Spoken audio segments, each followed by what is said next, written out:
que finalement le régime Sassou opère même jusqu'à l'extérieur pour les crimes. Exactement, exactement. Voilà pourquoi je l'ai décrit. Et tout est dénoncé dans ce livre. Tout ce qu'il y a eu à faire, c'est dénoncé dans les livres.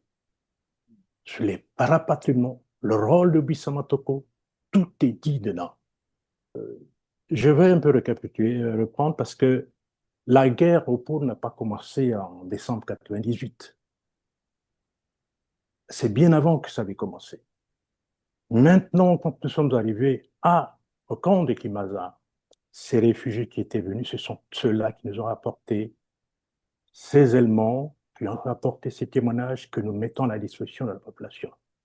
Entre-temps, il y a eu beaucoup de réfugiés, parce qu'on dénombre presque près de 50 000 qui étaient en exil en RDC et qui sont rentrés.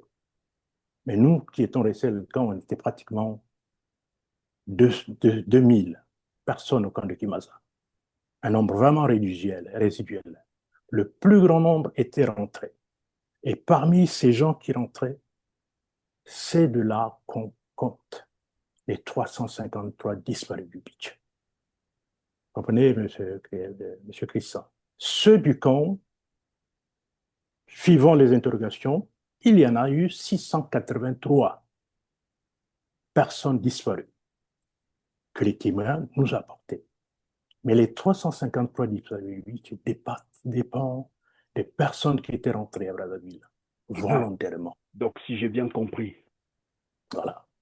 il faut donc additionner les 683 plus les Exactement. 353. Oui, oui, mais il y a un tableau exhaustif à la fin de l'ouvrage où je donne toutes tous les détails des morts, selon les anciennes publications, selon mes témoignages, selon les disparus du beach, etc. Et on dénombre près de 18 000 morts. Et ça, encore, c'est un nombre en miniature. En réalité, ils sont plus que ça. Pourquoi est-ce que vous n'avez pas témoigné, vous n'alliez pas témoigner à Paris sur cette affaire? Non, mais en fait, quand le fameux procès a eu lieu, hein, quand le dossier a été déposé, je pense que c'était à Meaux, j'étais encore au camp de Kimaza. Ah, Donc, d'accord. je quittais la RDC en novembre 2008. C'était un 4 novembre 2008 que j'ai quitté et que je suis arrivé au Canada. Et donc, en arrivant au Canada, j'ai fait partie pas mal de documents à Marcel, à Twanga Marcel, qui était le président, effectivement, des disparus du Beach. Marcel Twanga, oui, oui. Oui, le président du Beach. Et a envoyé beaucoup de documents afin qu'il puisse prendre connaissance de tout ce qui s'était passé en dehors des problèmes de ces disparus du Beach.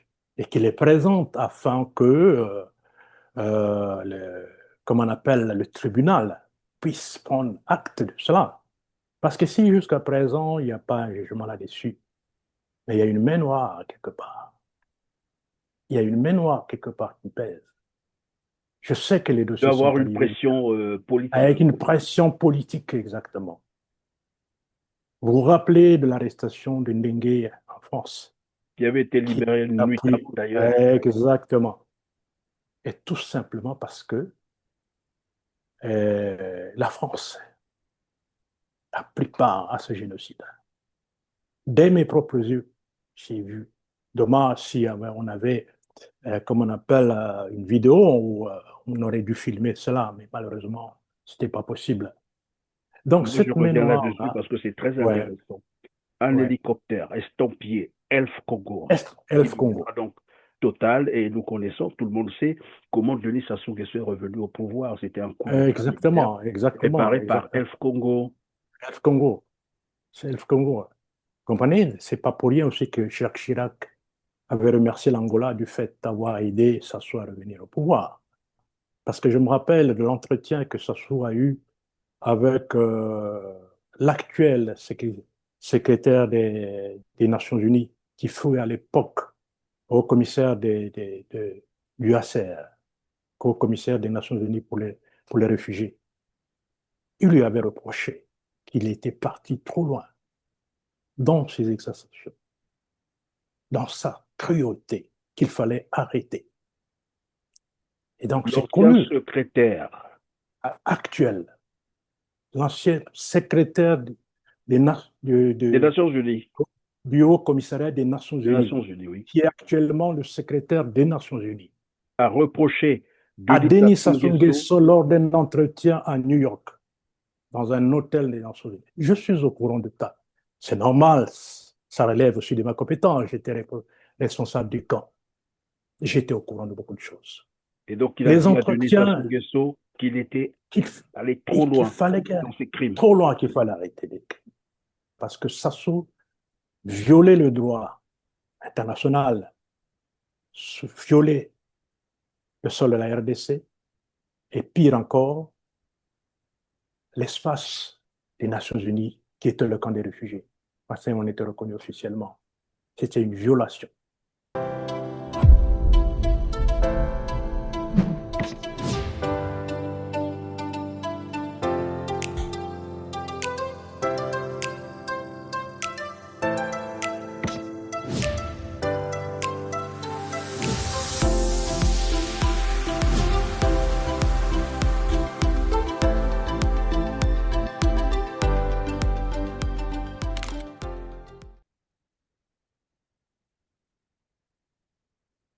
Bonjour à toutes et à tous, mesdames, messieurs, ravi de vous retrouver sur RCT. Bienvenue dans ce numéro de Droit de savoir qui porte sur Enfer du Poule, le génocide, témoignage poignant, un livre de Prosper Bimangou paru aux éditions L'Harmattan, préfacé par le docteur Dominique Nkonkou, avocat.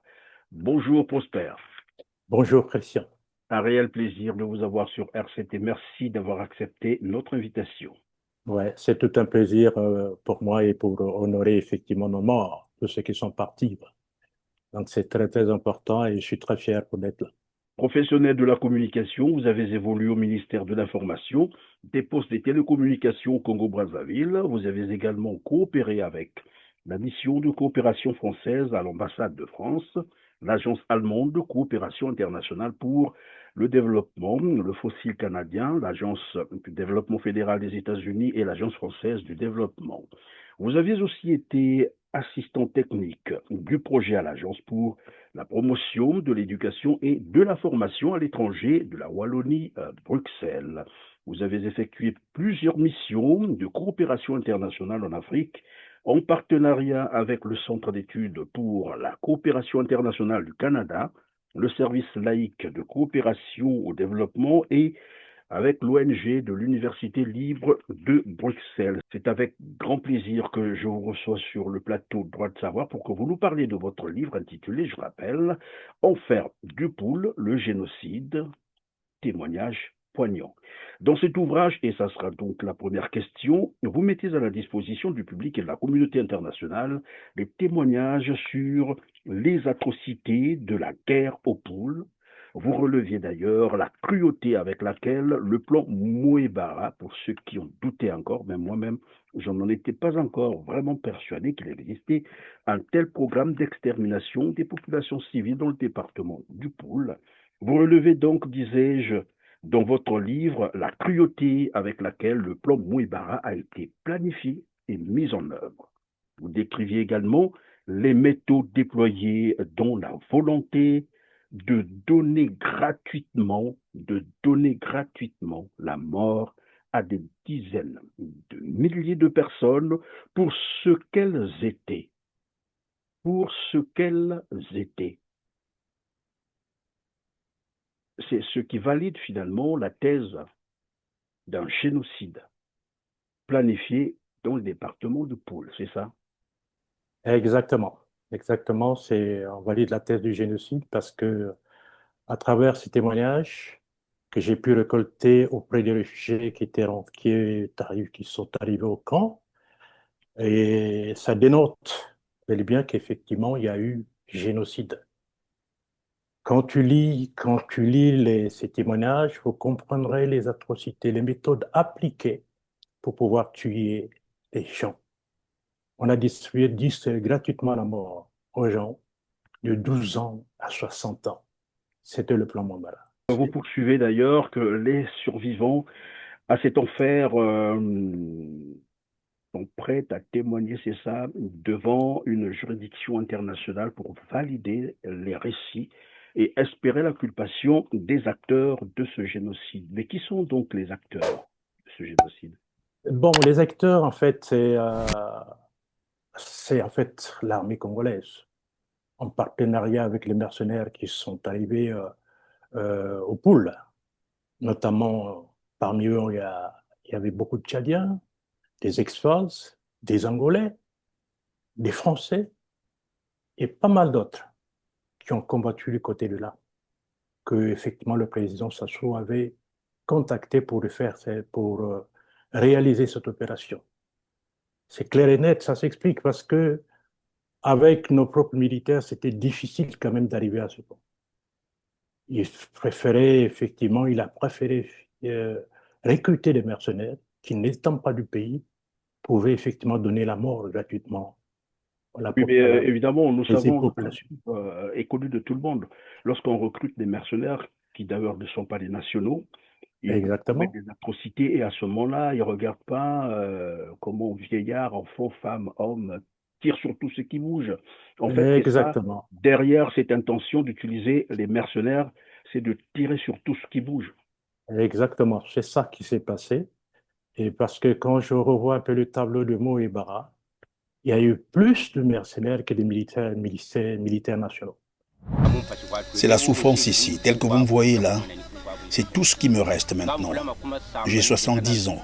Jusqu'à l'heure où nous sommes en train d'échanger avec vous, nous vivons dans la forêt. Certains d'entre nous sont malades.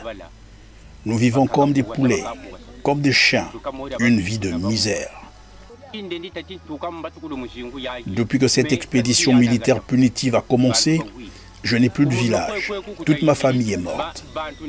À Monoko, où nous étions, 5 personnes sont mortes. De l'autre côté, ils ont incendié environ 37 personnes dans une maison. 37 personnes ont été tuées dans ce village depuis le début de cette opération militaire punitive.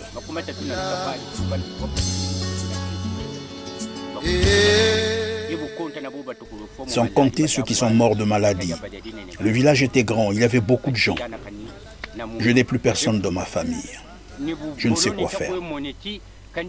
Je ne peux pas vivre seul dans le village. Heureusement, un garçon est venu me consoler et m'encourager, me disant que nous viendrons vivre avec toi dans ton village. Vous serez les bienvenus, leur ai-je dit. Je ne vois pas comment vivre seul dans un village. Sinon, j'irai vivre chez les autres. Ce n'est pas bon d'être seul. Tous mes parents qui étaient avec moi dans mon village ont péri. Ils ont été tués. Je suis très malheureux. Nous vivons maintenant dans la forêt.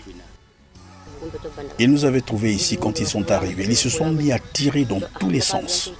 Par curiosité, nous avons voulu savoir ce qui se passait. Nous nous sommes rapprochés. Voilà comment ils ont mis la main sur nous.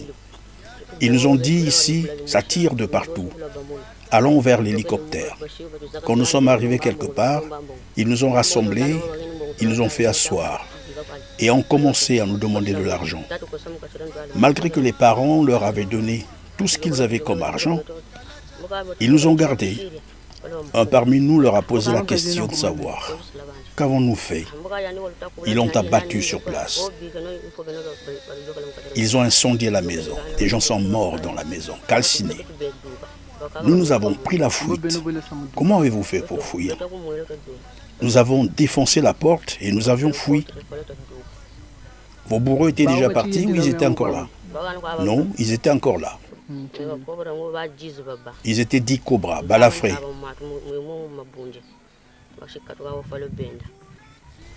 Et toi, tu t'es aussi brûlé? J'ai eu des brûlures ici et à la tête. Montre voir.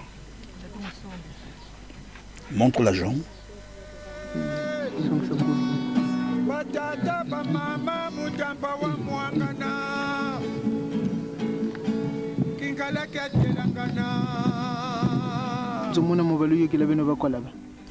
Dans la maison qui a été incendiée, combien étiez-vous, notamment les membres de votre famille?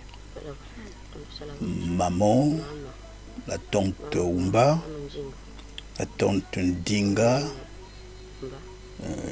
Dieu veille, Tandou, oui, j'ai pris Tandou en compte. Nous étions 9 de ma famille. 9, une voix off. Et le bébé, vous étiez 10. 9 sont morts. Maman est morte avec la grossesse. Oui, nous étions au total 10 personnes. Sa maman a été tuée avec une grossesse. Cela prouve à suffisance qu'il y a eu effectivement un génocide, exécuté beaucoup plus par les mercenaires que les militaires nationaux. Donc, c'est ça. Donc, les témoins sont prêts effectivement à porter témoignage devant une juridiction internationale pour décrire effectivement les faits, comment ça s'est passé, pourquoi ça s'est fait. Donc, vous avez même à l'intérieur, dans le livre, un tableau où j'ai eu à interroger 279 personnes qui ont donné les chiffres exacts au départ et les chiffres à l'arrivée. Et la différence, effectivement, c'est le nombre de morts. Il y a eu près de 683 morts. Donc, c'est 683 morts dans l'affaire des disparus, en fait, les massacres du Beach, ou bien dans ce qui s'est passé sans les massacres du Beach. Ça, c'est sans les massacres du Beach. Parce que c'est des témoins qui étaient au camp, qui sont arrivés, qui étaient sur place. Et la majorité d'entre eux sont partis de la région du pôle. Ils n'étaient pas à Brazzaville. Parce que quand ceux qui ont été enlevés au Beach, moi, par exemple, je me trouvais encore au fin fond de la forêt. Je me rappelle, j'étais au centre du père Crisson, de Crisson les Brèches, voilà, de la Thébaïde. C'était en mai 99. Or, ceux qui sont arrivés, c'est bien après. Ils sont partis des fins fonds, des forêts du Poule pour Kimaza. Donc, ça n'avait rien à voir avec ce qui s'est passé au Bichi de Brazzaville. Donc, ça, c'est des témoignages des personnes exécutées au courant de leur déplacement, leur périple dans la région du pôle. Et quand ils sont arrivés, effectivement, ils ont fait le point. Ils ont fait le point et vous annonciez tout à l'heure le chiffre de 683 personnes mortes. 683 personnes exécutées. Il y a un tableau effectivement exhaustif qui représente tout cela, avec les noms et prénoms, date de départ, lieu des exécutions des morts, des disparus, et la date d'arrivée au camp de Kimaza. Donc, j'ai les données exactes et les noms des familles, avec les noms des personnes tuées, tout est là dans le document. Alors, donc, on peut parler d'un travail scientifique, fruit donc du travail que vous avez élaboré alors que vous étiez membre du comité du camp des réfugiés de Kimaza en République démocratique du Congo, c'est ce que j'ai cru comprendre. Exactement. Où affluaient évidemment les rescapés du massacre de la région du Poule dès le 18 décembre 1998.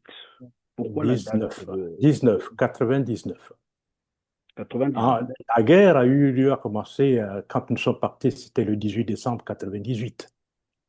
Mais le camp de Kimaza a été ouvert en 2019, plutôt en 1999. Et moi, je suis arrivé en juillet 99. Et donc, je pense que 6 mois après l'ouverture du camp. Et quand je suis arrivé, on était à un nombre vraiment restreint, quelques réfugiés, d'autres partaient de nouveau aussi qu'on avait transférés là, et sans compter effectivement tous ceux qui étaient partis à Brazzaville, et qu'on compte on dénombre beaucoup de disparus. Donc, ces réfugiés qui sont arrivés au camp et qui sont restés au camp, c'est ceux-là que j'ai interrogés. C'est là où j'ai mené mes enquêtes pour avoir toutes ces données. Parce qu'on se demandait pourquoi on était là. Il fallait donc chercher à comprendre pourquoi on se retrouvait dans un lieu aussi restreint dans une brousse. Bon, brousse entre parenthèses, mais c'était un camp de réfugiés. Donc on se demandait qu'est-ce qu'on avait fait. Donc il fallait aller en profondeur, essayer de comprendre les causes. Donc cette période de restreint, cette période de retrait, nous a permis effectivement de comprendre beaucoup de choses. Raison pour laquelle on a profité pour chercher à avoir tous les éléments qui ont fait que nous puissions nous retrouver là. Ça va à la cause, c'est les politiciens. Alors donc, si j'ai bien compris, la date du 18 décembre 1998, c'est la date où voilà, les hostilités sont lancées dans le pool, j'allais dire, l'expédition militaire punitive est lancée dans le pool. Et vous affirmez ici que finalement, ces 683 personnes que vous avez identifiées, Oui, contrairement aux 353 qu'on a annoncé dans l'affaire du beach, c'est-à-dire le massacre des jeunes au beach oui, de Brazzaville, oui, c'est ça. oui. Euh, je vais un peu récapituler, reprendre, parce que la guerre au pôle n'a pas commencé en décembre 98. C'est bien avant que ça avait commencé. Mais l'arrivée des ninjas à Brazzaville, c'était le 18 décembre 98. Et entre-temps, il y avait déjà plusieurs morts dans la région du pôle. Nous étant en Brazzaville, on voyait arriver le lot de cadavres des militaires qui passaient.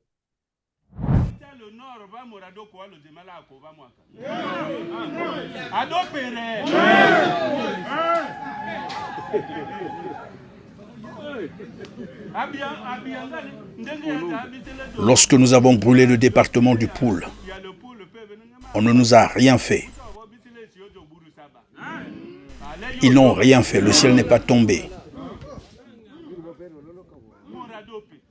Nous n'avons pas droit à l'erreur, nous devons protéger notre pouvoir.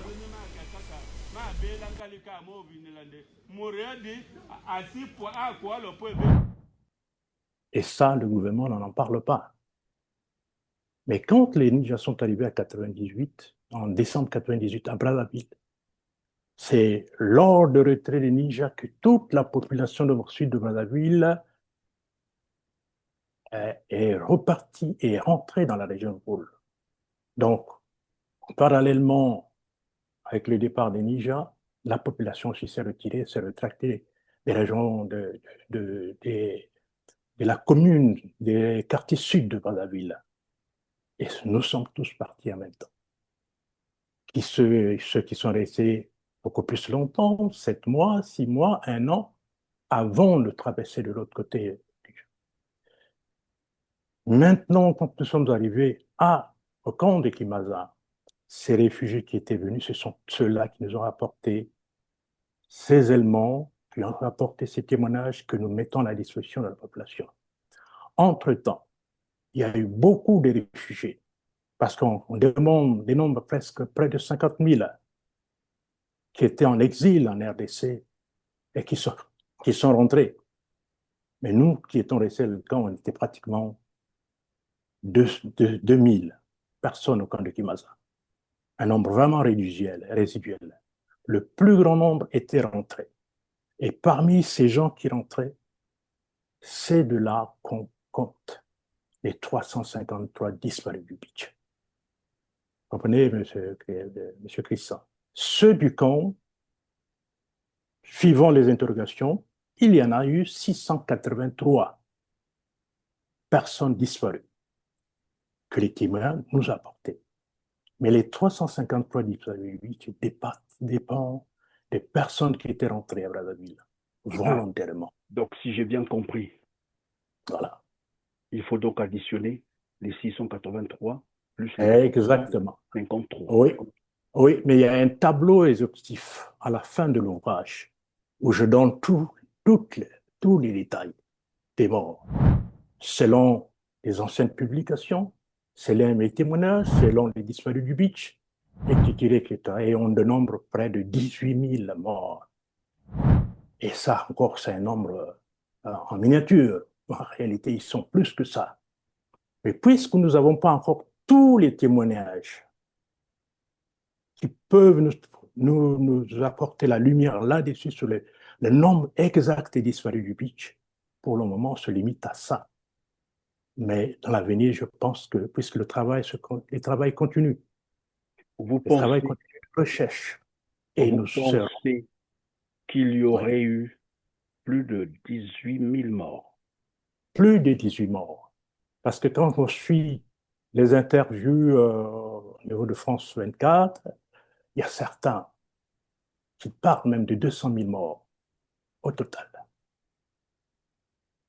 Mais le grand problème, c'est lequel? C'est qu'il y a des familles tout entières qui ont disparu et qui ne peuvent témoigner. Donc, une enquête exhaustive, internationale, tant nationale, nous permettrait de savoir exactement le nombre de morts qu'il y a eu. Parce qu'il y a beaucoup qui ne sont plus au Congo-Brazzaville, il y a beaucoup qui sont encore là-bas, mais qui ont quitté le pôle, qui sont soit à Pointe-Noire ou soit dans d'autres pays. Il faut les interviewer tous pour qu'on ait un chiffre exact.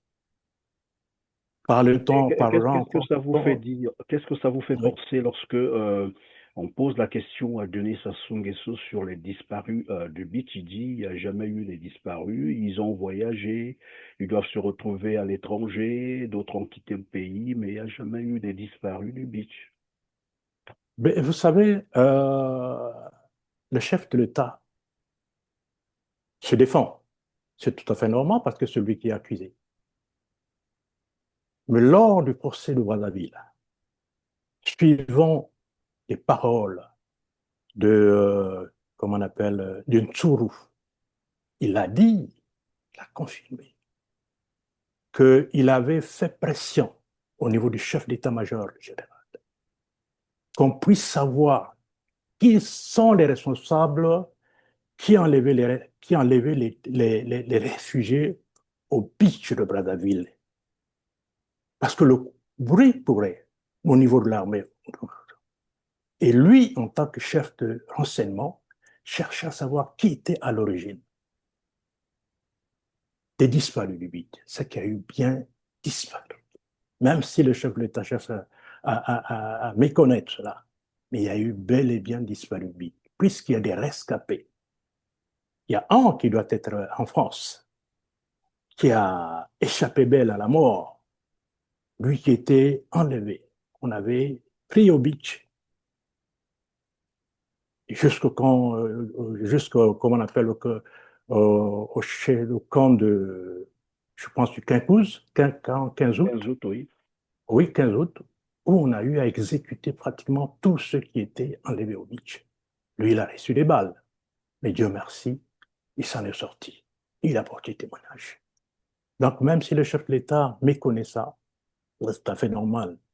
Ils ont dit que, effectivement, certains étaient comment on appelle, en RDC, vivants, et parmi eux, ma personne, qui était citée normalement. Alors que, alors que, selon les allégations, j'étais réfugié depuis 1997 en République démocratique du Congo. En 1997, j'ai travaillé encore au ministère de la Communication, à la direction générale de la presse écrite avec Claude Bivois. Et notre ministre à l'époque, c'était Ibovi. Jusqu'à 1998, j'ai quitté Brazzaville le 18 décembre 1998. Vous comprenez? Quand les ninjas sont rentrés. Alors, pourquoi avoir choisi ma personne pour dire que j'étais un faux disparu du 8e? Tout simplement parce que ils ont envoyé une délégation à Kimana, l'ANADEM F, pour chercher des causes, plutôt chercher de faux, vrais disparus du beach parmi les réfugiés. Donc, un achat de conscience. Les Cette faux, délégation. vrais disparus du beach. Ça me fait penser au livre écrit par Anatole Collinet Makosso Exactement, ça fait allusion à ça. pour Vous nier le comprenez? génocide, nier le crime, Exactement. Et un j'ai été déni carrément de cité. crime, mais c'est grave. Exactement, j'ai été cité nommément. Il y a même un livre publié à Kinshasa, Les Deux Rives, où il y a un article spécial sur moi et que j'ai dénoncé le droit de réponse, que j'ai saisi les Nations Unies pour dénoncer ces faits. Raison pour laquelle même à travers le livre, j'ai parlé de mon parcours de Brazzaville jusqu'au camp de Kimaza. J'ai Et traversé les pourquoi il 17 villes. s'acharnait sur votre personne? Parce qu'il savait que Qu'est-ce vous étiez en train de faire un travail de collecte d'informations sur ces crimes. Non, qu'est-ce qui s'est passé? Cette délégation a été mandatée par Brazzaville pour chercher effectivement des éléments pour justifier les disparus du beach.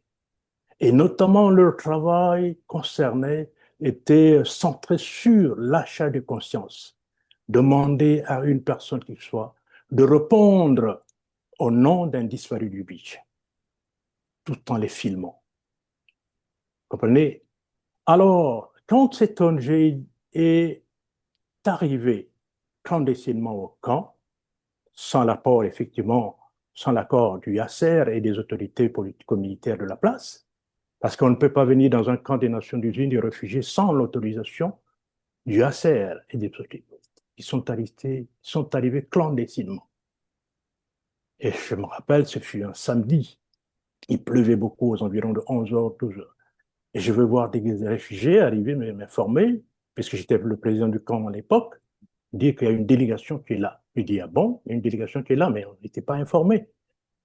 Et comme mon responsable, je prends mes documents pour aller les rencontrer. J'arrive, ils étaient déjà dans le camp avec l'officier de sécurité du camp.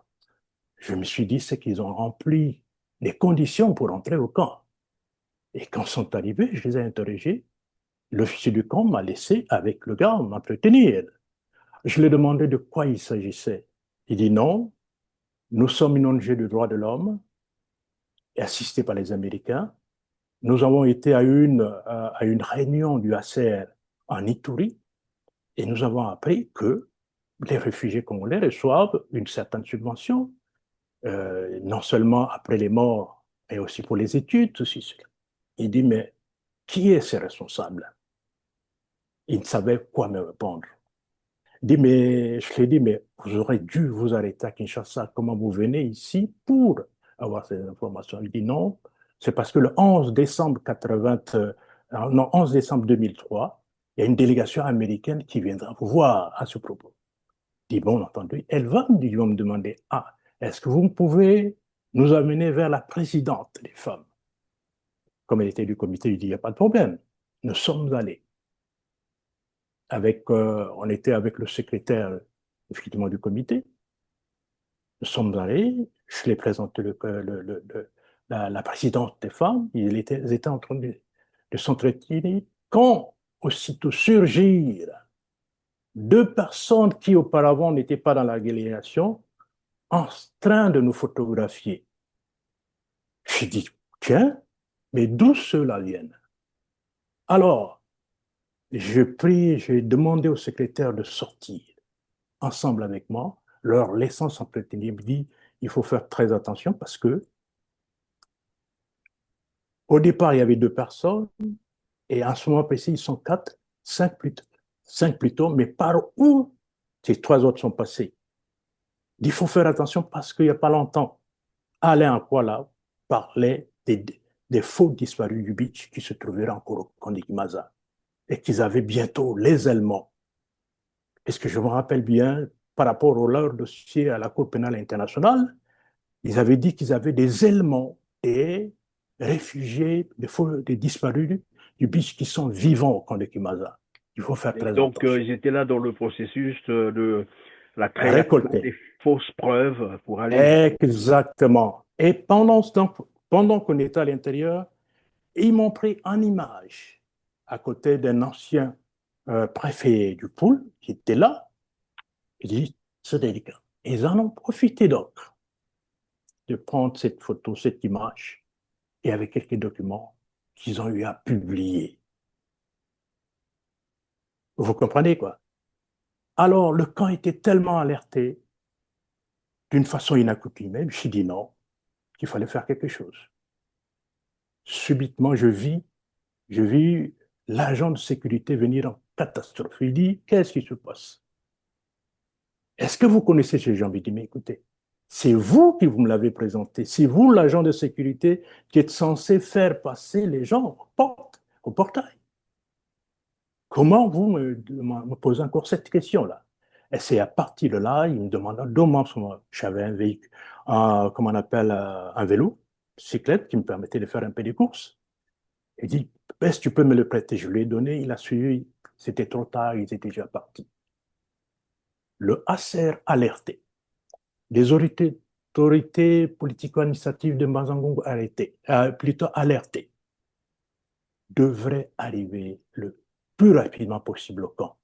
Pendant ce temps, ils étaient à Mazangongo avec des t-shirts de ONG de droits de l'homme, chose qu'ils n'avaient pas au camp. Vous comprenez? Quand les autorités sont arrivées, ils nous ont interrogés, j'ai expliqué comment ça s'est passé, tout ce qui s'était passé. C'est alors que les auditions vont commencer des réfugiés pour savoir qui les connaissait, tout ça. Effectivement, il y a eu une complicité de certains réfugiés qui avaient vendu leur conscience, qui avaient accepté la ligne parce que leur promettait la réinstallation. Vous comprenez, avec beaucoup d'argent. Je me suis dit non. Donc, les autorités ont commencé à auditionner tous ces réfugiés. Jusqu'à un jeudi, ils m'appelaient. Je suis allé en Bazangongo effectivement pour témoigner. J'ai confirmé tout ce qui avait été dit et je leur demandais l'autorisation pour que je me rende à Kinshasa faire des enquêtes personnelles. Parce que j'étais le responsable du camp. Donc, il me revenait le devoir de savoir exactement ce qui s'était passé. Il me l'autorisant, je suis allé à Kinshasa. J'ai mené des enquêtes approfondies. Et j'ai découvert les personnes avec lesquelles cet ONG avait collaboré et comment aussi eux, ils étaient faits, c'était, comment on fait, Fait avoir, c'est voler, ça? fait avoir. Alors, écoutez, c'était affreux. J'ai fait mon rapport que je transmis aux Nations Unies, notamment le HCR. Qu'est-ce qu'ils vous ont dit, ces personnes que vous avez finalement découvert, qui avaient collaboré avec ces... Non, mais ils m'ont raconté exactement la procédure qu'ils ont appliquée. Ça avait commencé un peu plus longtemps que ça. Ils venaient, ils ont contacté d'abord les réfugiés qui vivaient, qui sont arrivés depuis 2017 et qui vivaient dans un camp de réfugiés pas trop loin de Kinshasa. Mhm. Pour leur convaincre, leur poser des questions, pourquoi ils étaient ici, pourquoi ils ne voulaient pas rentrer, pourquoi le HCR les maltraitait, alors qu'eux, ils étaient prêts à leur apporter des moyens, plutôt les faire installer. Et les pauvres, cette fois, ont commencé à leur donner des moyens. Et les réfugiés, aussi cons ils étaient, ils ont présenté leurs documents, leur passeport bleu et tout. Et ils ont tout récupéré sans les remettre. Celui que j'ai rencontré m'a tout décrit en détail, les contacts, l'heure, ce qu'ils avaient fait. Cet ONG en même temps est parti à Brazzaville rencontrer sa famille à qui ils ont causé. Vous comprenez? Et la famille va même l'appeler pour lui confirmer, oui, nous avons reçu des gens qui étaient à Kinshasa et ils sont là, ils nous ont aidés, ils nous ont donné des sous, des moyens comme ça. Alors, quand j'ai fait donc le rapport, la première chose que le HCR a fait, les Nations Unies ont fait, c'était de vérifier tout ce qui a été dit. Ils ont envoyé clandestinement une délégation à Brazzaville, rencontrer la famille du gars qui était prêt. Et ça a été confirmé. Pendant que j'étais en train de faire des enquêtes approfondies à Kinshasa, les prétendus agents à garde de l'ANADEM-F étaient arrêtés à Kinshasa grâce au service des quelques réfugiés qui les avaient accompagnés. Et eux aussi, à eux aussi, on leur demandait de se faire filmer avec un message à l'appui et en répondant au nom des vrais disparus du beach.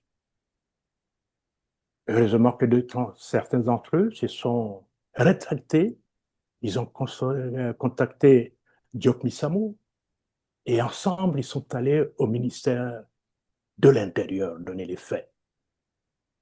Le ministère de l'Intérieur va s'organiser et lors de l'opération qui devait se faire le soir même pour interviewer effectivement euh, un certain concours qui devrait répondre aussi au nom d'un concours Édouard, la police surgit et ils étaient arrêtés.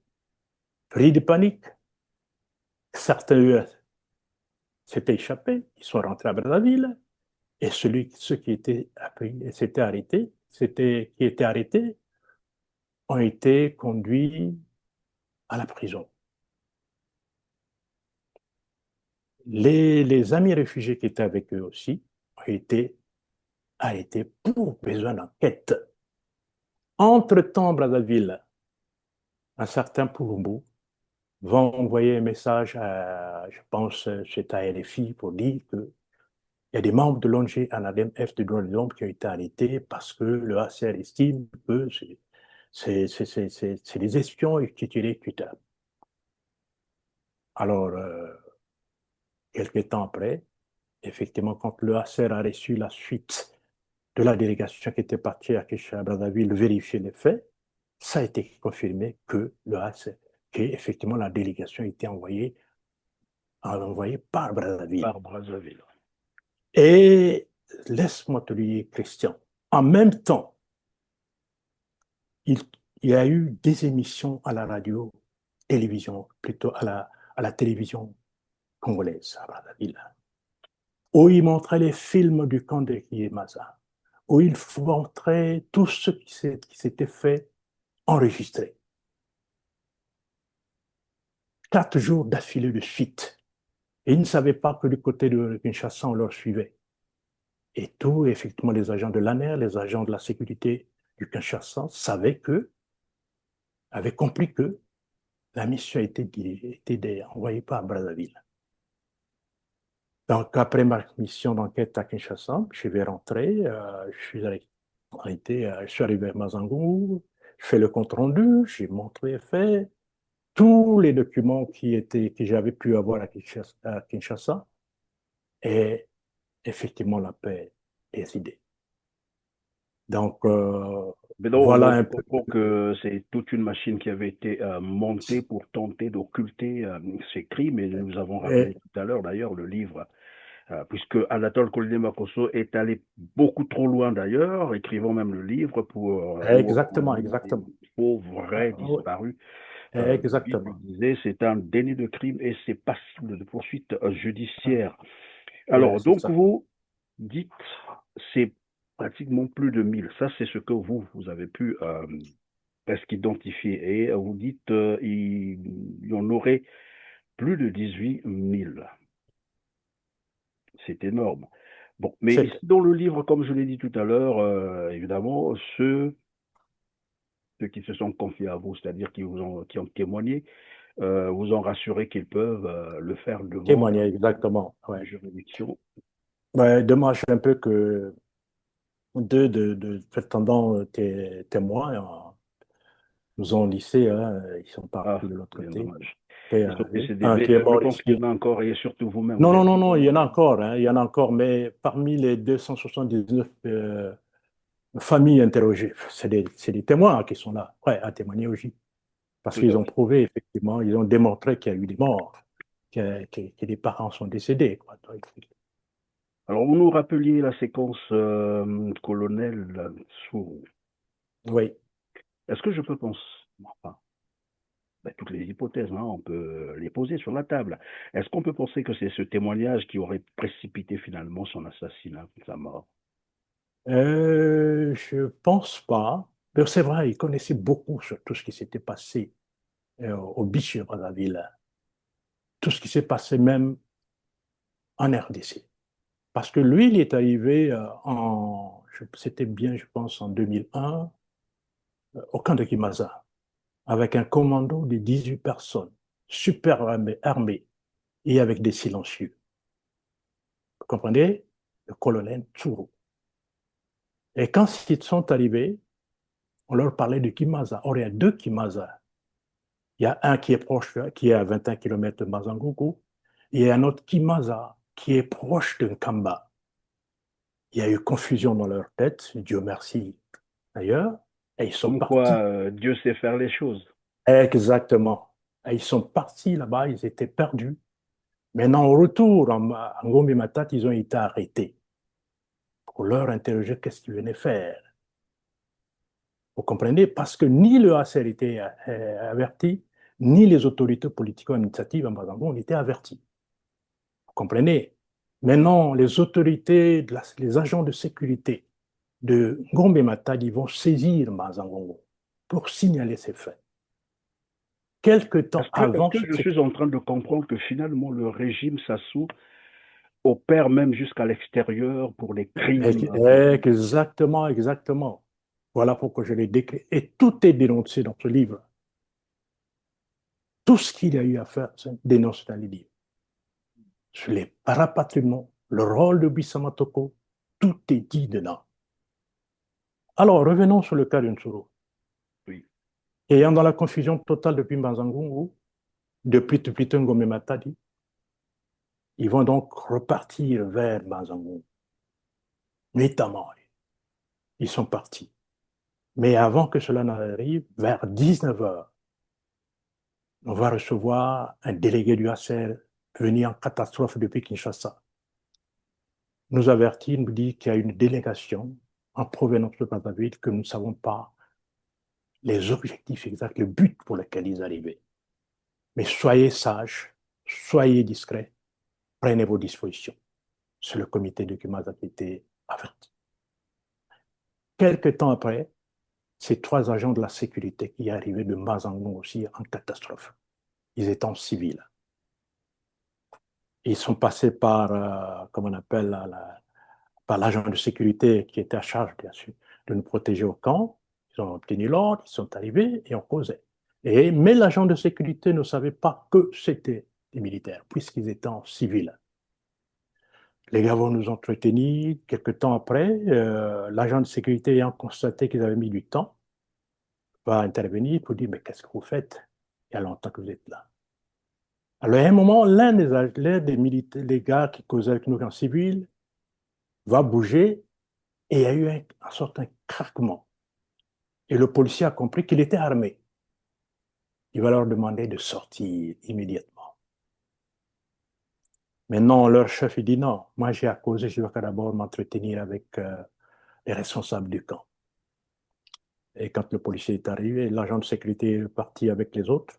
Lui, il est resté, c'est là où il va nous dire qu'il y a une délégation en provenance de Brazzaville qui se trouve actuellement vers Ngomé Matadi et qu'on a demandé de repartir, qui est en train effectivement de chercher des voies et moyens pour arriver au camp. Mais nous sommes là pour vous protéger. Faites très attention. Et quand tout cela se passe, Prospère, pardon, oui. Est-ce que l'administration de Kinshasa est au courant? Ils ont été avertis discrètement, pas officiellement, officieusement, je ne sais pas qui. Raison pour laquelle ils avaient envoyé une dame, un agent de la protection du HCR, nous avertir. Elle s'est entretenue avec nous et est repartie. Il dit, soyez sages, soyez discrets, soyez prudents. Parce que nous ne savons pas pourquoi cette délégation est là. Parce que aucune délégation ne peut rentrer dans un camp de réfugiés sans l'autorisation des responsables politiques administratifs qui gèrent ces camps. Mais eux, ils sont passés outre. Le HCR n'était pas averti. Alors, donc, après son départ, c'est là où on a eu effectivement des policiers qui sont arrivés de Mbazangungu pour nous entretenir. Ils ont dit de faire très attention. Ils sont partis très tôt le matin, vers 8 heures, au moment où arrive aussi l'ONG qui nous gère. Cette délégation-là va faire éruption devant l'entrée du camp. L'agent de sécurité qui est là, il dit, mais vous venez pourquoi? Il dit, non, nous sommes une délégation en provenance de Brazzaville où on veut rencontrer vos frères. Oui, lors de mission. Est-ce que les autorités politiques administratives vous ont averti? Vous ont autorisé? Est-ce que le HCR vous a autorisé? C'est à partir-là qu'ils disent qu'ils n'avaient pas ça, mais qu'ils voulaient. Et ils voulaient de force faire rentrer de force. L'agent de sécurité du camp dit, si vous ne sortez pas, je fais usage de mon arme. C'est là où il reculait. Quelques réfugiés s'étaient approchés pour écouter ce qu'il disait. Et parmi les 18 commandos, l'un va surgir, il va dire au commandant, donc il va s'adresser à Ntsuru, je vous avais demandé d'agir nuitamment. Et voilà que les choses se compliquent.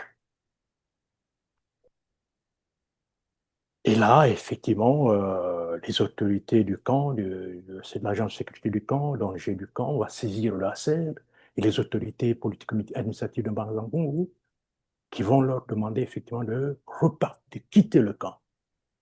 Ils vont donc repartir vers Banzangongo et en nous promettant de revenir. Et c'était quoi leur mission concrètement? Mais la mission, c'était effectivement, puisque quand on les arrêtait, on a trouvé avec eux des silencieux, on a trouvé avec eux du poison, on a trouvé avec eux une mallette pleine de faux dollars pour acheter la circonstance, effectivement, des autorités qui nous protégeaient. Et parce qu'ils avaient demandé où ces réfugiés s'alimentent, où ils s'approvisionnent en eau, parce qu'il y avait une citerne d'eau quelque part. Voulait-il mettre du poison dedans? Dans l'intention d'empoisonner de l'eau. Exactement. Voulait-il nous assassiner parce qu'ils avaient des silencieux? Point d'interrogation. Alors, donc après leur départ, ils avaient promis de revenir. Je pense à 15 km de là, ils vont s'arrêter, ils voulaient revenir au camp. Et c'est là que les autorités aussi politico-administratives de Mbanzango arrivaient. Donc vers Mbanzanzundu. Ils se sont rencontrés, ils sont entretenus et ils ont leur dit de partir. Et donc, Prosper, dans votre ouvrage, on revient donc sur l'ouvrage. Vous décriviez, je l'ai dit tout à l'heure, vous rapportez les atrocités vécues dans votre périple pendant que vous étiez au camp. Vous avez passé 10 ans, c'est ça? Le camp oui, pendant 10 ans. Ouais. C'est vraiment beaucoup. Et là, vous recueillez évidemment quelques témoignages, vous avez dit. Est-ce que vous pouvez nous rappeler quelques-uns de ces témoignages, tout de même les plus marquants? Oui, l'un je pense, j'ai déjà eu à faire une émission avec vous, là. Je vous avais parlé d'un témoignage, celui du charnier de Missafou. Où il y a eu 4300 morts. Là, effectivement, à Missafou, qu'est-ce qui se passait? Quand les familles étaient arrêtées, on les conduisait vers le faisceau satellite, où on leur obligeait à creuser des trous. Les victimes devaient creuser leur propre trou. Leur propre trou. Il y a eu 800 trous d'identifiés. Et dans chaque trou, il y avait 2 à 3 personnes. Le père, la mère, l'enfant. Et même plus les petits-fils, etc.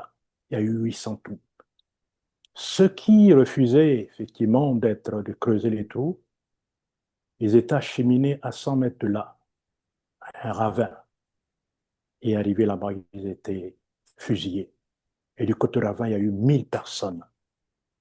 Et quand tu prends les nombres de trous multipliés par le nombre de personnes enterrées, un an, 3, parce que le gars nous avait dit qu'il y avait au moins 3 dans un trou.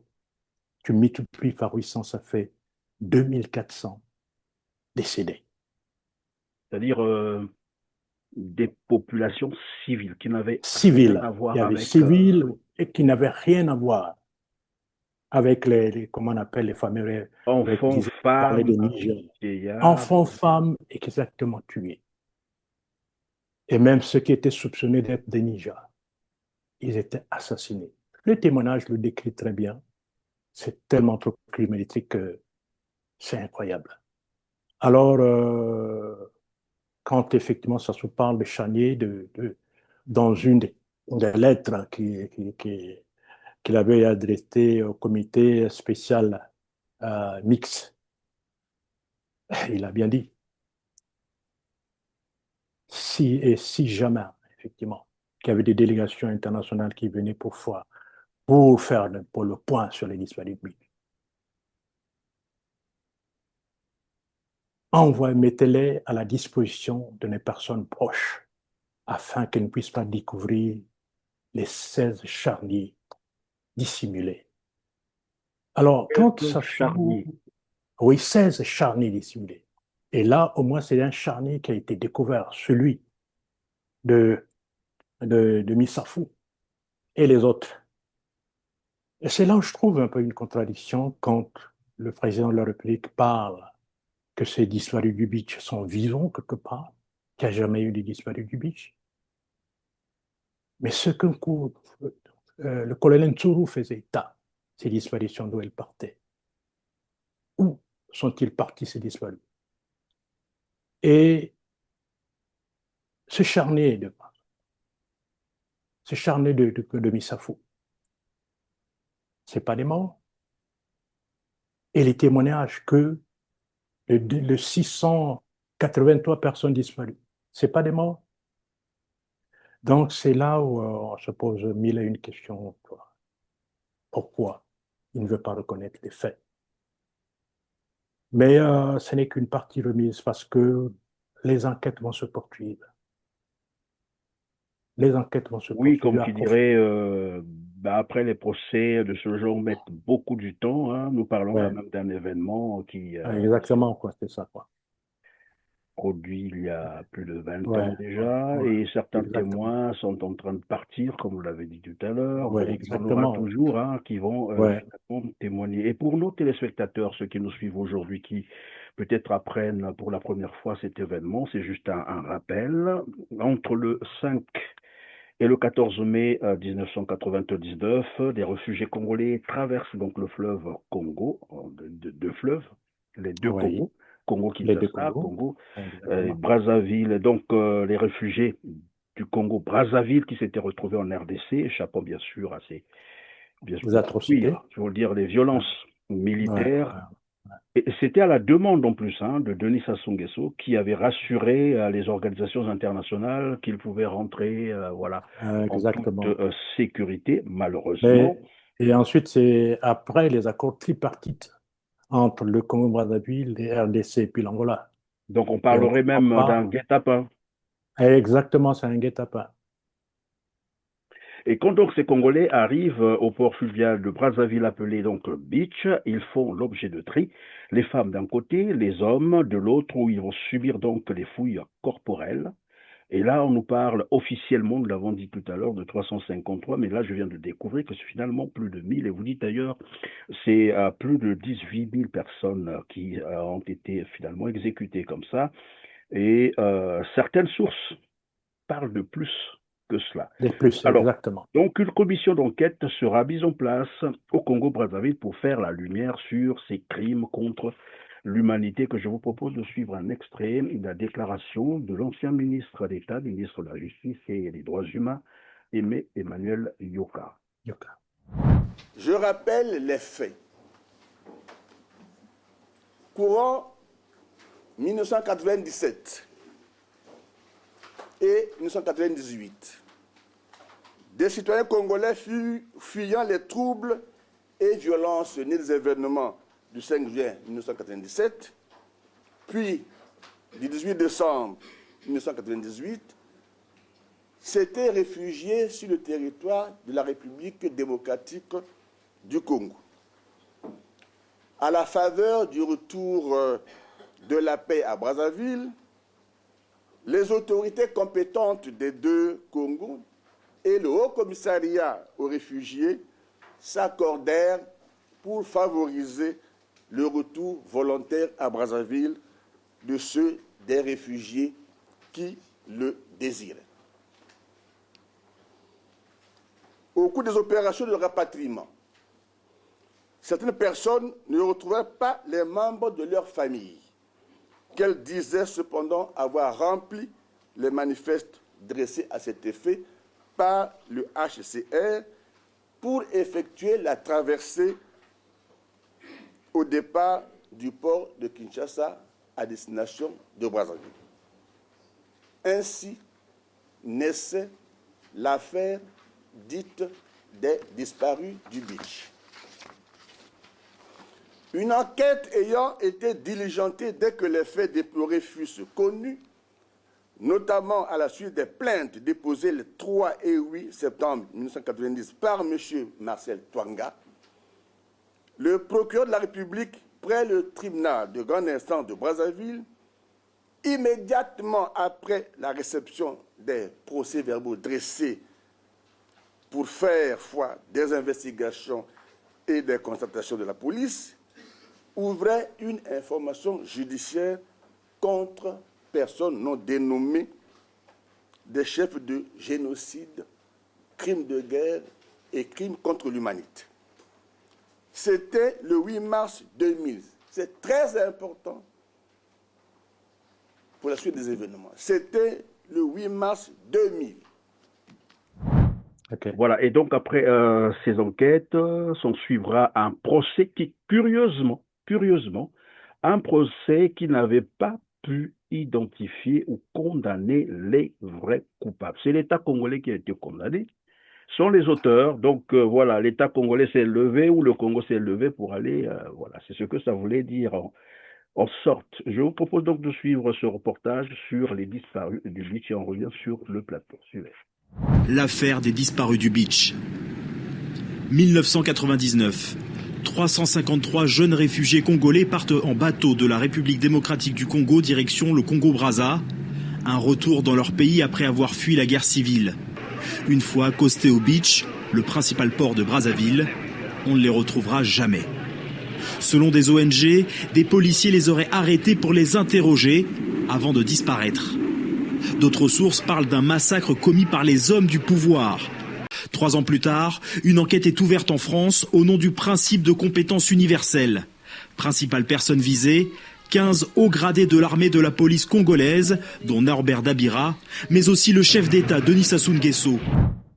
Et donc, non content de l'issue de ce procès, les parents se sont tournés, certains parents bien sûr, se sont tournés finalement vers la justice française avec bien sûr le soutien ou l'accompagnement des ONG de défense des droits humains. Et à la date où nous réalisons cette émission, le 10 août 2025, le procès est encore pendant, la procédure est encore pendante au niveau de Paris. Et là aussi, on n'a jamais compris pourquoi est-ce que ça prend autant de temps, s'il faut le dire, beaucoup trop de temps. Et pourtant, tout le temps, on entend dire ou exhumer le procès sur les biens mal acquis. Et ça revient presque chaque année, presque chaque 6 mois, chaque mois, on parle de procès bien mal acquis. Curieusement, jamais le procès sur les assassinats, j'allais dire les massacres des civils au beach. C'est tout de même curieux. Est-ce parce qu'il manquerait évidemment certains éléments ou des témoignages? Et d'ailleurs, c'est la question à vous poser. Pourquoi est-ce que vous n'avez pas témoigné ou vous n'alliez pas témoigner à Paris sur cette affaire? Non, mais en fait, quand le fameux procès a eu lieu, quand le dossier a été déposé, je pense que c'était à Meaux, j'étais encore au camp de Kimaza. Donc, je quittais la RDC en novembre 2008. C'était un 4 novembre 2008 que j'ai quitté et que je suis arrivé au Canada. Et donc, en arrivant au Canada, j'ai fait partie pas mal de documents à Twanga Marcel, qui était le président, effectivement, des disparus du beach. Marcel Twanga, oui. Oui, le président du beach. Et a envoyé beaucoup de documents afin qu'il puisse prendre connaissance de tout ce qui s'était passé en dehors des problèmes de ces disparus du beach. Et qu'il les présente afin que, comme on appelle, le tribunal puisse prendre acte de cela. Parce que si jusqu'à présent, il n'y a pas un jugement là-dessus, mais il y a une main noire quelque part. Il y a une main noire quelque part qui pèse. Je sais que les dossiers Il doit y avoir sont une pression politique. avec une pression politique, exactement. Vous vous rappelez de l'arrestation de Ndengue en France? Qui avait été libéré une nuit d'ailleurs. Exactement. Et tout simplement parce que la France a pris part à ce génocide. De mes propres yeux, j'ai vu un hélicoptère où on avait bien marqué Elf Congo. Mais qu'est-ce qu'Elf Congo a fait à faire dans cette affaire? Un hélicoptère, pardon, vous dites. Hélicoptère écrit Elf Congo. Après avoir, parce que j'étais à l'époque en beaucoup, chez le prêtre Christian Labretèche. Et donc l'hélicoptère était parti bombarder à Mazandunga et avait fait le tour pour rentrer à Brazzaville. Dès mes propres yeux, j'ai vu. Dommage si on avait, comme on appelle, une vidéo où on aurait dû filmer cela, mais malheureusement, ce n'était pas possible. Donc, Moi, je cette reviens là-dessus mémoire-là, parce que c'est très ouais, intéressant. Un ouais, hélicoptère estampillé Elf Congo, Elf qui Congo. sera donc total, et nous connaissons, tout le monde sait comment Denis Sassou Nguesso est revenu au pouvoir. C'était un coup d'État militaire Exactement, exactement, préparé par exactement. Elf Congo.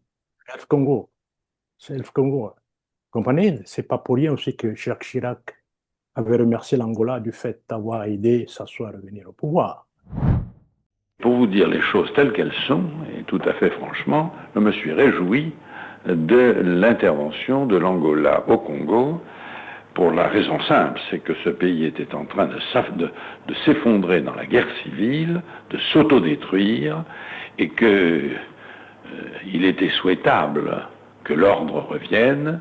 Il y avait quelqu'un qui était capable de le faire revenir, c'était Denis Sassou Nguesso.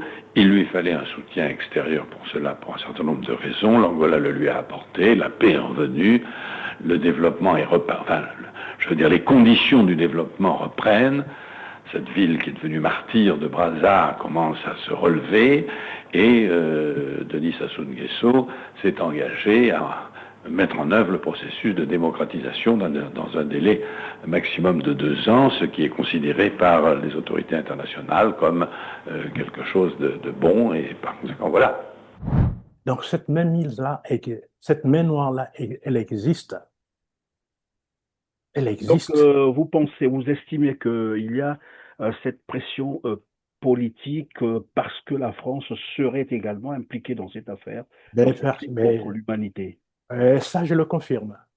Parce qu'on ne peut pas comprendre un dossier aussi pas, n'est pas pris, n'est pas jugé jusqu'alors.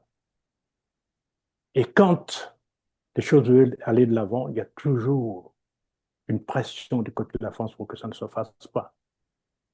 J'ai pris attache avec quelques avocats qui sont un peu dissimulés par-ci par-là, qui avaient pris en charge ce dossier du fait que, au niveau de la Cour pénale internationale, il y avait une pression pour faire le jugement. Mais depuis un certain temps, j'ai plus de nouvelles. Ont-ils été encore aussi apeurés en interrogation? Mais le dossier est là, nous l'enrichissons, nous prenons des contacts. Et Et d'ailleurs, d'abord, c'est très curieux, pendant que vous le dites, Denis Sassou Nguesso peut circuler comme il veut, tranquillement, il n'est jamais inquiété, alors que la France, la justice française aujourd'hui, jouit de la compétence universelle. Et nous avons aujourd'hui, comme qui dirait, des exemples, par exemple, des mandats d'arrêt internationaux qui ont été lancés contre le président russe Vladimir Poutine. Nous avons aussi Netanyahou qui est poursuivi pour crimes de guerre ou crimes de génocide. Et pourquoi est-ce que Denis Sassou Nguesso, ici, où tout le monde sait, parce que dans tous les cas, on a beau parler de l'armée ou des mercenaires, mais le chef, comme qui dirait, suprême de l'armée du Congo en ce temps-là, déjà, quand il y a ces massacres, c'est bien Denis Sassou Nguesso. Oui, mais effectivement, tout dépend des partenaires sur l'échelle internationale. Ceux qui dirigent le monde, vous pensez qu'ils sont sains? Ils savent pourquoi ils protègent Denis Sassou Nguesso. Mais s'il fait leur affaire, s'il répond à leurs demandes, c'est tout à fait normal qu'on le protège. Ce qui s'est passé au pôle, c'est sous les directives de qui? Pensez que Sassou de lui-même pouvait aller de l'avant, aller en profondeur jusqu'à ça, et c'est parce qu'il est protégé. C'est parce qu'il a assisté. Cette main noire-là, elle existe. Et un jour... C'est toute la curiosité d'ailleurs, parce que je disais tout à l'heure, il y a quand même des cas de jurisprudence désormais.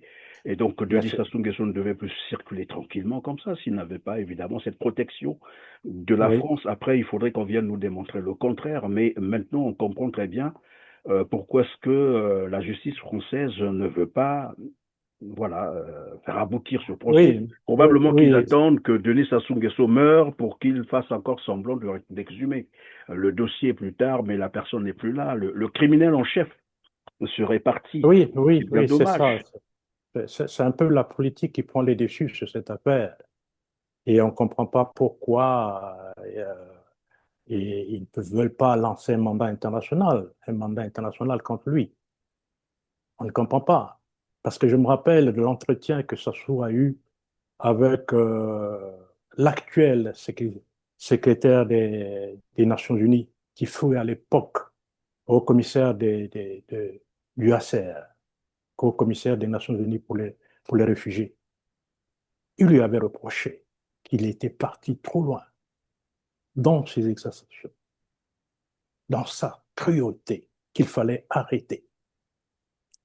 Et donc, c'est L'ancien connu, secrétaire actuel, l'ancien secrétaire des, des Nations Unies, du Haut Commissariat des Nations des Unies, Nations Unies, oui, qui est actuellement le secrétaire des Nations Unies, a reproché à Denis Denis Sassou Sassou Nguesso. Nguesso lors d'un entretien à New York, dans un hôtel des Nations Unies. Je suis au courant de ça.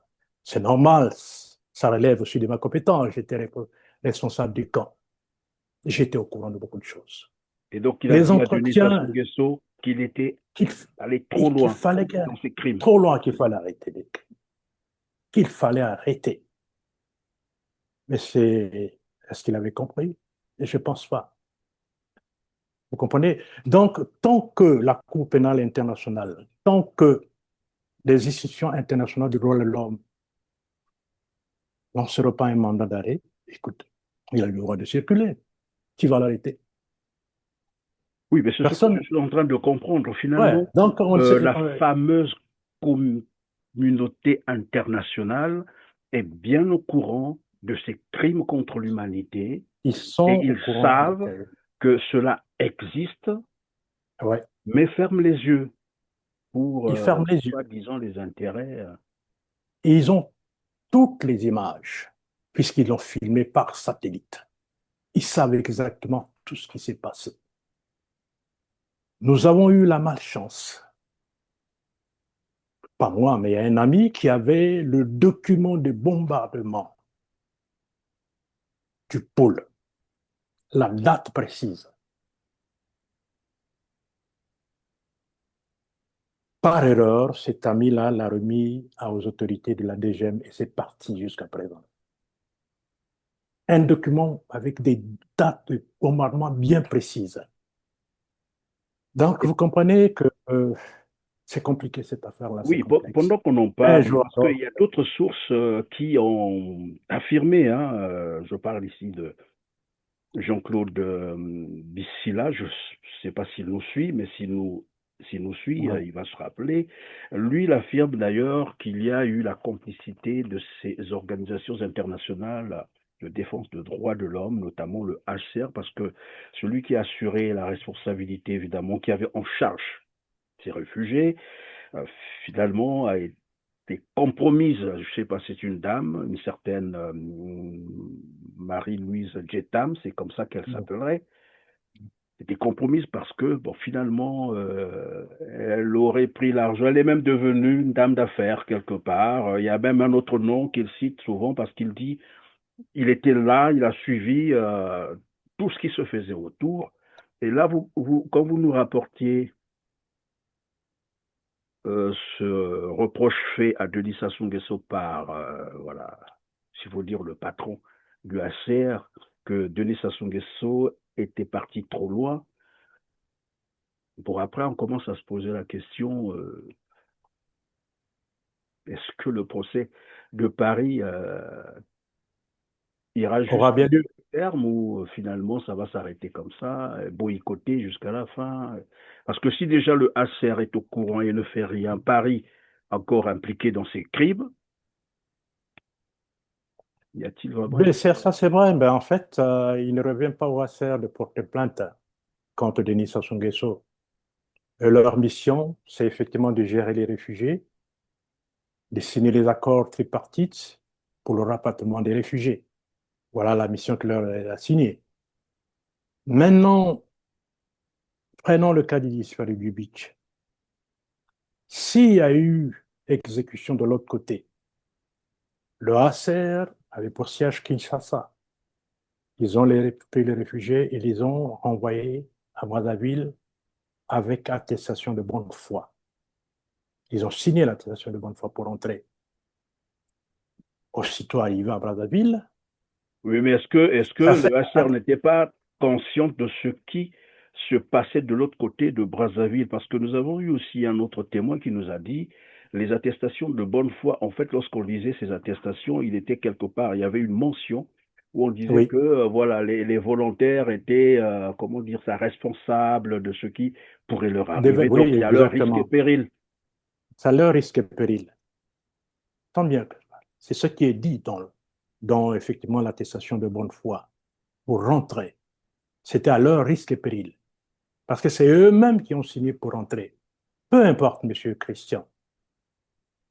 Après la signature des accords tripartites, Brazzaville demande à ce que les réfugiés rentrent. C'est le président de la République qui avait donné l'ordre.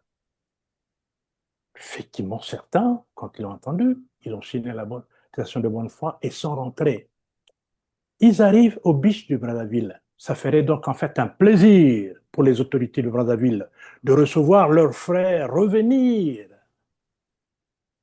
à la patrie. Et vous comprenez? Ils devaient les accueillir avec soin, les traiter bien comme il faut. Mais malheureusement, ce qui s'est passé, c'est tout à fait le contraire.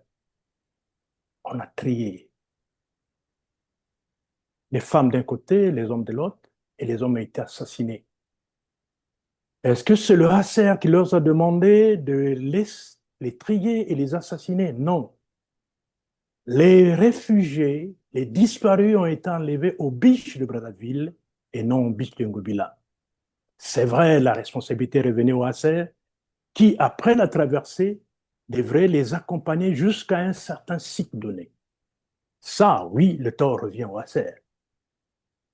Mais quand cette affaire a commencé, le HCR était saisi bien après pour savoir exactement que ces réfugiés qui rentraient étaient assassinés.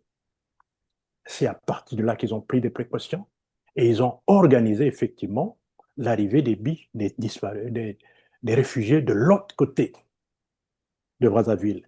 Donc, ils les entraînaient, ils les prenaient jusqu'à, je pense, le centre sportif de Bakongo. C'est là où effectivement ils accompagnaient, après avoir effectivement aménagé, euh, euh, comme on appelle les procédures de retour, des réfugiés. Mais ce qui se passait au beach, ce sont les autorités de Brazzaville qui avaient demandé à ce que les réfugiés rentrent.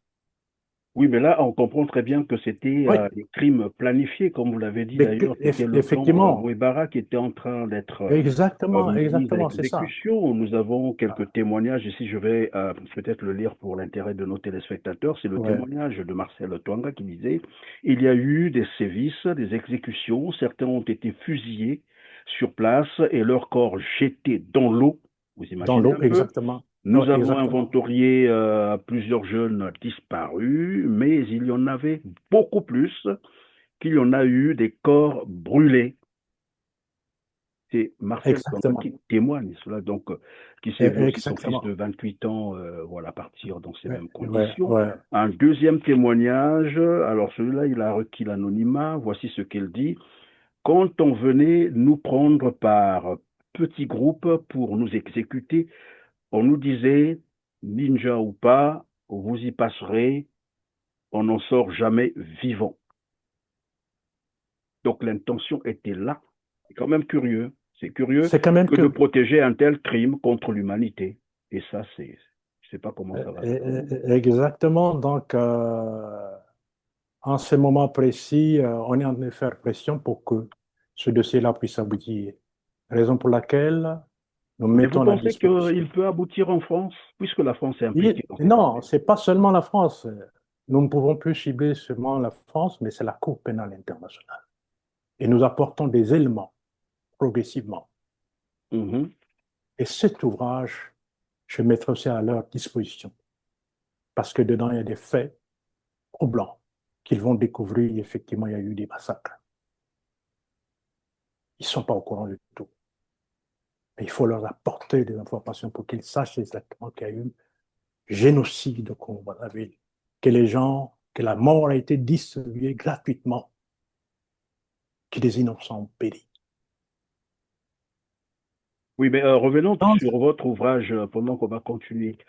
Comment le trouver? Est-ce que vous pensez qu'il peut être aussi disponible au Congo-Brazzaville? Parce qu'il y a eu d'abord un premier ouvrage comme ça qui avait parlé du génocide. Je pense donc au livre de Maître Dominique Nkunku qui avait été censuré. Et le vôtre, vous pensez qu'il va passer? Il peut être vendu au Congo? Les Congolais Il peuvent le lire? passera, ça sera vendu au Congo, ça c'est clair. Il y a, je pense, la représentation de l'Harmattan qui est à Brazzaville, qui communique. Et d'ailleurs, il n'y a pas très longtemps que j'étais en contact avec l'Harmattan. Ils m'ont parlé de faire la promotion du livre parce que c'était important, que c'était des témoignages très importants dans ce que vous avez suivi. Et je pense que à Brazzaville sera vendu. Et dans le cas où c'est censuré, il y a des alternatives. Est-ce qu'on peut trouver ça en ligne? Oui, en ligne, oui, avec dans Amazon, il y en a. Hein, ça, dans Amazon, les gens peuvent le trouver facilement. C'est déjà disponible depuis le 31 juillet. Mais à Brazzaville, plutôt à Paris, à la FNAC et d'autres librairies hein, qui en demandent. Quoi. Le lot que je venais de recevoir là, hein, sur mon ouvrage, il n'a pas été imprimé en On France. peut Il a été voir imprimé. Oui, il a été imprimé au Québec. Et je l'ai reçu à peine 3 jours.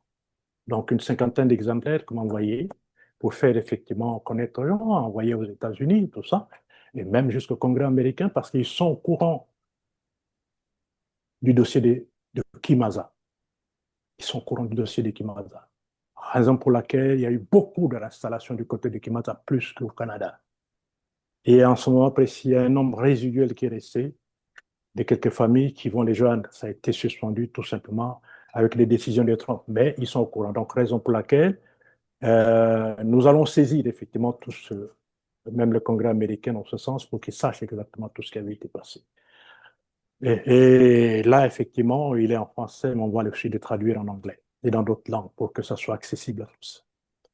Je reviens sur une séquence après, bon, ça sera la fin de notre émission, la première série. Oui, J'avais oui, la le première premier série. numéro parce que finalement c'est une série, des émissions, on y reviendra, c'est un gros dossier. Je Oui, reviens donc sur les tentatives menées par le pouvoir de Brazzaville, donc incarné par Denis Sassou Nguesso, pour éliminer les réfugiés à Kimaza. Vous avez oui, expliqué, bah là, c'est les commandos qui arrivaient, bon, bien que ils n'ont peut-être pas pu remplir ou effectuer leur mission, mais après, on a vécu ce qu'on est en train, d'ailleurs, ce sur quoi on est en train d'échanger, les massacres, les jeunes qui sont arrivés de l'autre côté de la rive, donc à Brazzaville, qui ont été triés, massacrés. Et nous avions même appris que certains avaient été enfermés dans les conteneurs et puis jetés dans l'eau. exactement, oui. L'état-major, hein, Voilà. c'est à Et donc, l'état-major. Oui. ce que moi je n'arrive peut-être pas à comprendre, on envoie des commandos, c'était pour éliminer les réfugiés et que probablement ils n'ont pas pu faire réussir cette opération et on leur a tendu le guet-apens, on l'a dit tout à l'heure, pour finalement les exécuter à Brazzaville. Est-ce que c'est une opération qui consistait à éliminer les réfugiés? Pourquoi concrètement? Faire effacer les traces ou... Parce que jusque-là, moi, je ne comprends pas ce qui s'est passé concrètement. Alors, qu'est-ce qui s'est passé exactement? Vous savez, quand je suis arrivé en juillet 1999 au camp de Kimaza, j'ai eu les informations selon lesquelles le camp était d'abord en Bazangongo. Donc, les tout premiers réfugiés qui ont traversé résidaient en Bazangongo. Et d'autres du côté de l'Ouosi. Il y a eu une délégation qui est venue de Brazzaville, qui est venue les convaincre quoi qu'il fallait qu'ils rentrent pour retrouver leur patrie. Beaucoup ont hésité, beaucoup ont refusé. Mais il y a ceux qui ont accepté de rentrer. Même moi, quand je suis arrivé en Gombe-Matadi, quand j'ai dit que j'allais au camp de Kimaza, beaucoup d'entre les réfugiés vont me dire, mais c'est parce que tu connais des problèmes, tu es un politicien, ceci, cela. Je dis, non, je ne suis pas politicien. Je suis un professionnel de la communication, je ne connais rien de ça. Donc, tu connais quelque chose. Vous comprenez? Donc, il y a ceux qui sont rentrés volontairement, qui sont allés à Mazangungu avant d'être rapatriés. Alors, il y a eu d'autres délégations qui sont arrivées dans le but, effectivement, d'arrêter ce qu'on appelait, entre parenthèses, les ex-ninjas et qui est enfermé dans un camp quelque part, que je tairai le nom, et que Buissa Matoko venait régulièrement à Kazangungu, à Mazangungu, pour les prendre et les amener.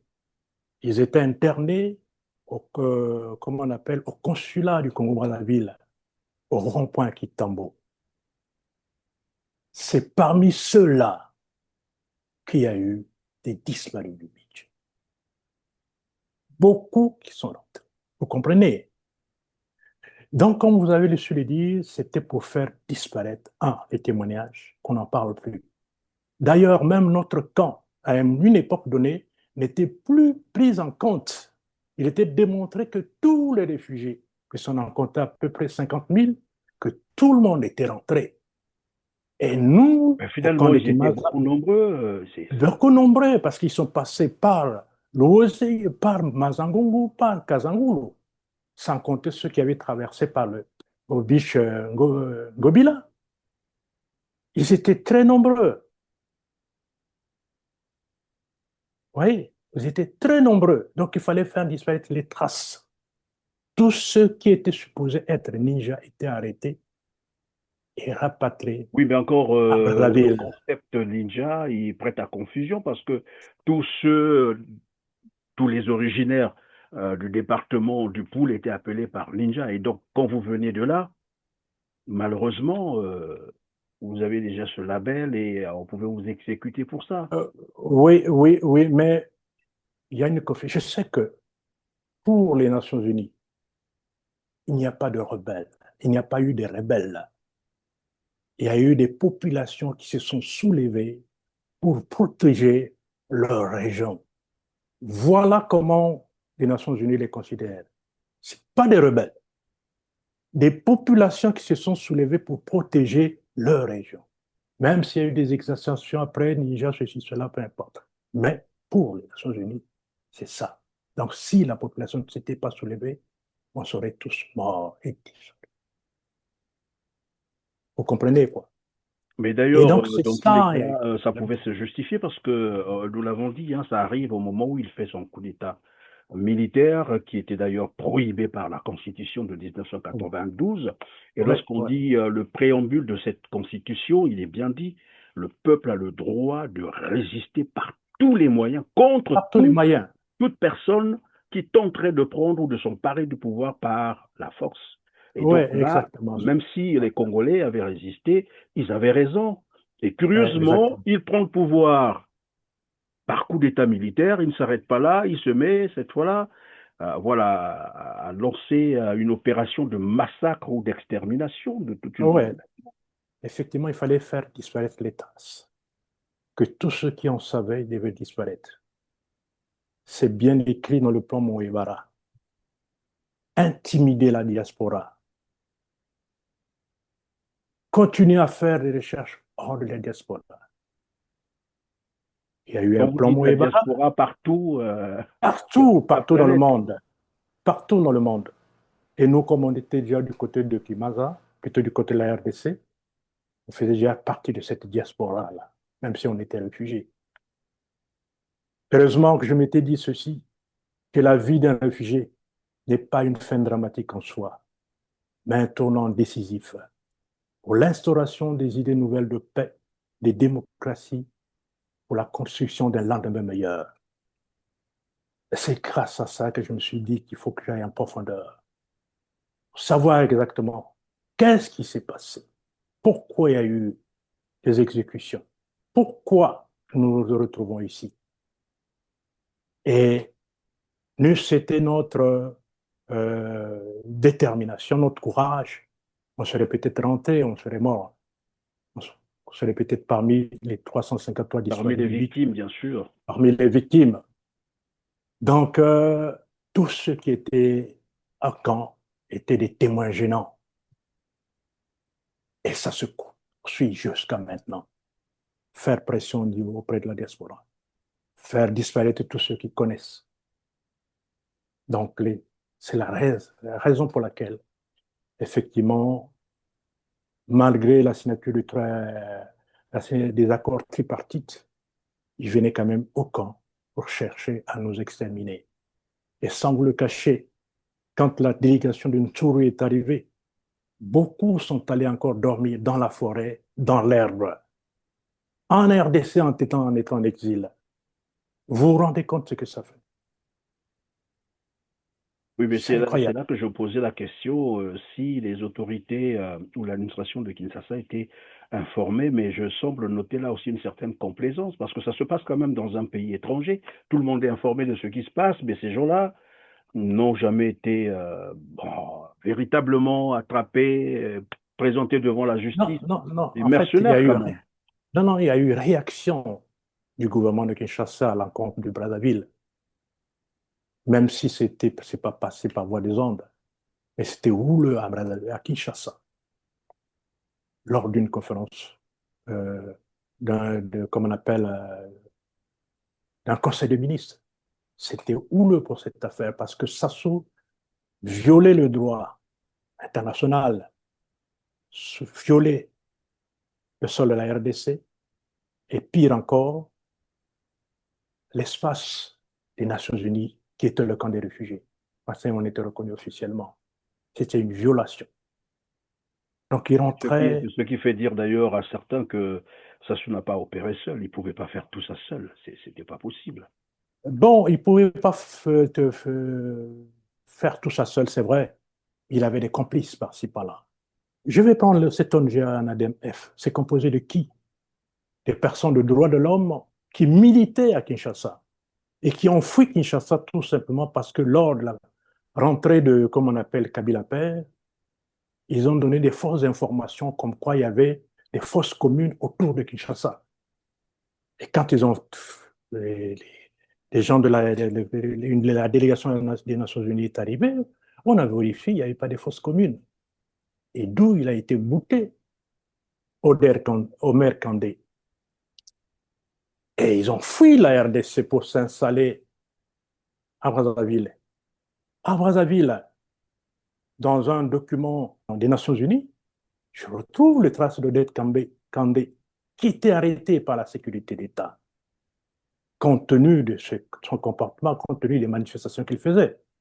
Mais malgré cela, les politiciens l'ont fait confiance et l'ont envoyé pour venir faire l'achat de conscience, pour remplir une mission qu'il n'avait pas le droit de faire. Et c'est là où je me suis dit, est-ce que les autorités politico-administratives à la ville consultent quand même aussi le service, comme on appelle la sécurité d'État, puisqu'ils avaient déjà des éléments sur Omer Kandé. S'ils avaient vérifié qu'il était déjà persona non grata à Kinshasa, ils ne l'auraient pas envoyé. Mais quoi? C'est un problème des sous. Ils l'ont acheté, ils voulaient faire le coup, et voilà. Donc il y a eu complicité. Ça, je suis parfaitement d'accord avec vous. Sans la complicité, personne ne peut venir à Kinshasa. Puisqu'ils passaient incognito, personne ne les a envoyés. Ils ne s'étaient pas arrêtés ni au beach, etc. Ils se sont présentés avec quelle identité? Vous comprenez? Tsuru arrive, Bisamatoko arrive, Anadem F arrive, etc., etc.